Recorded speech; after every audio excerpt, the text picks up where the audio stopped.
Hello, my gorgeous girls. Grandad's story reading time. It's been a while, I know. We've been naughty, me and Nana again. Again. Again. Slap our hands. Yeah.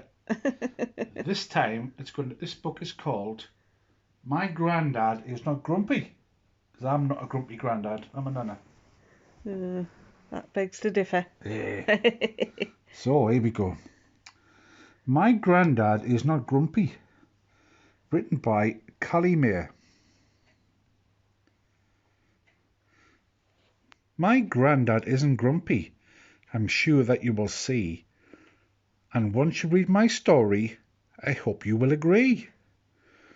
Some say my granddad's grumpy. I don't think it's true.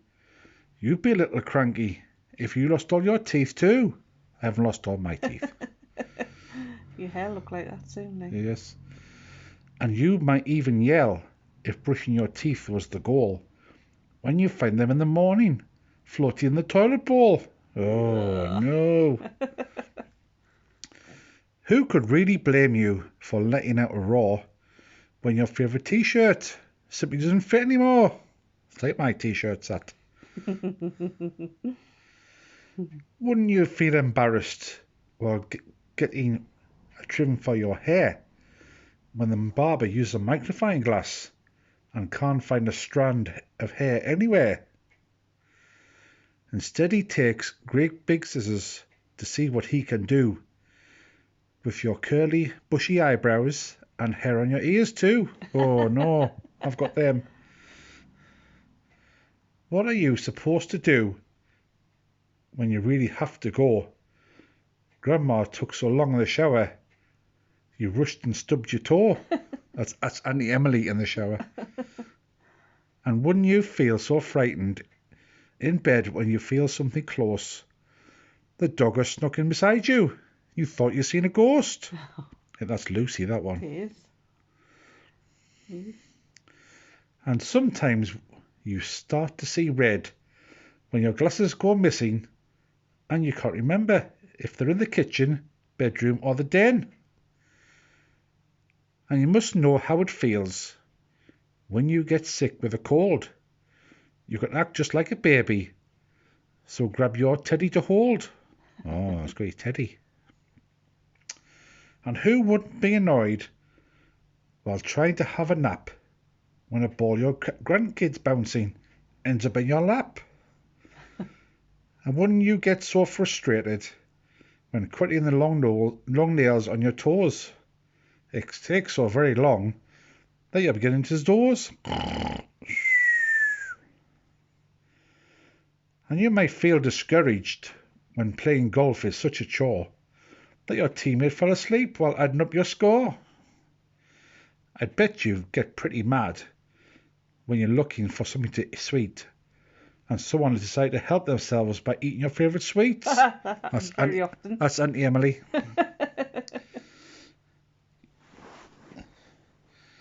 You don't want to be in the room when Grandpa watches hockey. He watches hockey team play. He yells so very loud, even the dog won't stay. These things do annoy my Grandad, but he tries his very best. He works hard for a long, long time, so I think he deserves a rest. I do. That's me and Lucy there, having 40 winks. It's on your lazy boy. It is.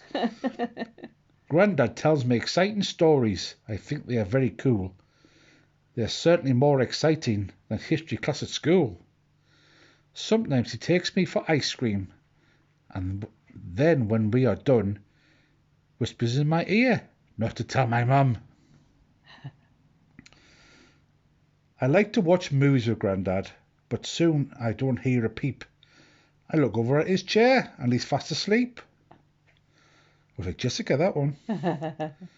I think Grandpa's a softie, because when we go fishing all day, he'll catch a really big one and let him swim away.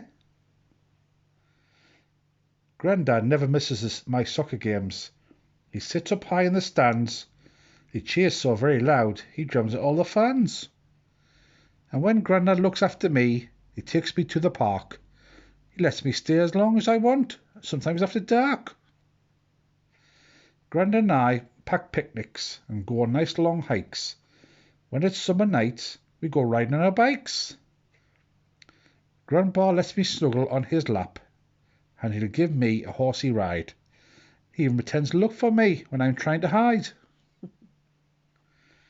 He sometimes let me hold the leash, which I thought would be fun, but the dog doesn't want to walk. He only wants to run. Grandpa will patiently watch me while I use my mic to sing. He claps and cheers and blows the horn, even though he can't hear a thing. My favourite time with Grandad is when he tucks me in at night. He looks at me in a special way, then hugs me with all his might. So you see, Grandad isn't grumpy. This is what I know. He's the best Grandad ever, and I love him so much so. Now that you've heard my story, I am sure you agreed. My Grandad isn't grumpy. He's just getting old, you see. Mum says you must remember that one day we will get old. So I thought it is important that my Grandad's story be told. I love you, Grandad. You are not grumpy. There we are. Hey. Well, I hope you enjoyed that one, girls, because I can say I'm not a grumpy Grandad. I hope you agree. Love you loads. Bye. Bye.